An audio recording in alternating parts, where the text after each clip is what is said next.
জিলহজের 10 দিনের ফজিলত আমাদের সবাইকে মনে করিয়ে দেওয়া লাগবে, ঠিক আছে? অনলাইন অফলাইনে সবাই প্রচার করবেন। এই 10 দিন নেক আমলের জন্য একটা উৎসবের উপহার আল্লাহর পক্ষ থেকে। এই 10টা দিন যেন আমরা আল্লাহর পক্ষ থেকে এই উপহারকে কাজে লাগাই, বেশি বেশি নেক আমল করি, পরকালকে গুছিয়ে নেই, পারবো ইনশাআল্লাহ। আল্লাহ পাক এরকম কিছু অকেশন সৃষ্টি করে দিয়েছে, এমন কিছু উৎসব আল্লাহ পাক সৃষ্টি করে দিয়েছেন যেখানে মানুষ আমল গুছিয়ে আবারও আল্লাহর পথে ফিরে আসতে পারে। আমার কথা কি বোঝা যাচ্ছে? ঠিক এরকমই একটা উৎসব হচ্ছে, একটা অকেশন হচ্ছে আমলের উৎসব, সেটা হলো এই জিলহজ মাসের প্রথম 10 দিন।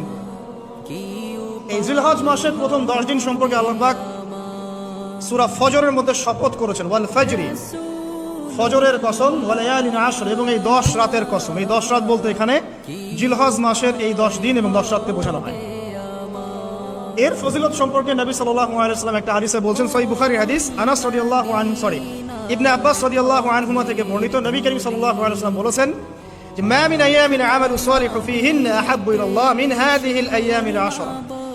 আল্লাহ পাকের কাছে এই 10 দিন অর্থাৎ জিলহজ মাসের প্রথম 10 দিনের নেক আমল যত বেশি প্রিয়, আল্লাহর কাছে জিলহজ মাসের প্রথম 10 দিনের নেক আমল যত বেশি প্রিয়, অন্য কোনো আমল এত বেশি প্রিয় না।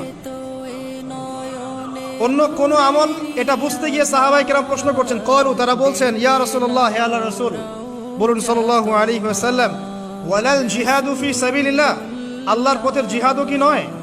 আমরা তো জানি ইসলামের সর্বোচ্চ চূড়া হচ্ছে আল্লাহর পথের জিহাদ। তো নবী সাল্লাল্লাহু আলাইহি ওয়াসাল্লাম বলছেন, ওয়ালাল জিহাদু ফি সাবিলিল্লাহ, আল্লাহর পথের জিহাদও নয়, আল্লাহর পথের জিহাদও নয়, ইল্লা, তবে ওই ব্যক্তির কথা ভিন্ন, রাজুলুন খারাজা বিনাফসিহি ওয়া মালিহি ফালাম ইয়ারজি মিন যালিকা বিশাই, কোন একজন ব্যক্তি যে তার জান এবং তার মাল নিয়ে আল্লাহর পথে বেরিয়ে গেছে, তারপরে কোনো কিছু নিয়ে সে ফিরে আসতে পারে নাই, মানে সে শহীদ হয়ে গেছে, এই ব্যক্তির কথা ভিন্ন।